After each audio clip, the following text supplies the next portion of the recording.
ఏలూరు జిల్లా వ్యాప్తంగా రేపు ప్రభుత్వ పాఠశాలల్లో పేరెంట్స్ అసోసియేషన్ ఆధ్వర్యంలో జరిగే సమావేశాలను పండుగ వాతావరణంలో నిర్వహించాలని జిల్లా కలెక్టర్ వెట్రి సిల్వి అన్నారు.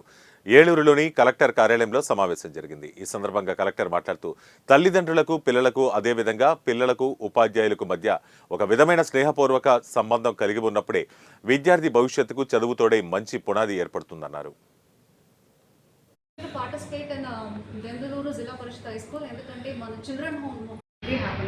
So mega parent teachers meeting purpose మనకు ఆర్టీఐ యాక్ట్లో కానీ మనకు నేషనల్ ఎడ్యుకేషన్ పాలసీలు కానీ క్లియర్గా ఉన్నాయి.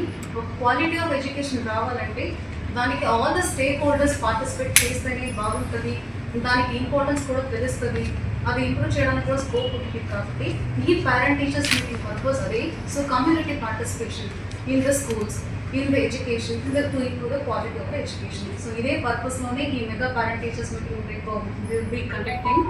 సో ఇందులో అన్ని స్కూల్స్ లో there is a schedule given. So మనకు షెడ్యూల్ ప్రకారం 9 o'clock మనం స్టార్ట్ చేస్తాం. 9:30 అందరినీ వెల్కమ్ చేస్తాం పేరెంట్స్ని. సో పేరెంట్స్ వచ్చినాక వాళ్ళని రిసీవ్ చేసుకుంటాము. తర్వాత హోలిస్టిక్ ప్రోగ్రెస్ కార్డ్ చెప్పేసి మా పిల్లవాడు ఒక పెర్ఫార్మెన్స్, అకాడమిక్ పెర్ఫార్మెన్స్ కానీ, వాల్యూస్ కానీ, స్పోర్ట్స్ కానీ, so what is the strength and ఏ ఏరియాలో పిల్లవాడు ఇంప్రూవ్ అవ్వాలని చెప్పేసి అన్ని హోలిస్టిక్ ప్రోగ్రెస్ కార్డ్ అని చెప్పేసి every student will have one holistic progress card. ఈ హెచ్పిసి కార్డ్స్ కూడా రేపు టీచర్ ఆ పేరెంట్ని పిలిచి వన్ ఇంటరాక్ట్ చేసి ఆ పిల్లవాడి స్ట్రెంగ్త్, వీక్నెసెస్ అన్ని ఎక్స్ప్లెయిన్ చేసి ఏ ఏరియాలో ఫోకస్ చేయాలని చెప్పుకుంటున్నారు. సో ఆ షెడ్యూల్స్ అయినాక మనకు parent and all the local అందరూ కమ్యూనిటీ పార్టిసిపేట్ చేస్తారు. కాబట్టి క్లాస్ వైజ్గా మదర్స్కి రంగోలీ కాంపిటీషన్స్, పేరెంట్స్కి టగ్ ఆఫ్ వార్ అలాంటి కాంపిటీషన్స్ కూడా పెట్టుకుంటున్నాము. సో అది అయినాక మొత్తం ఈ ఓవరాల్గా ఈ స్కూల్కి ఏమేమి ఇంప్రూవ్మెంట్స్ కావాలి,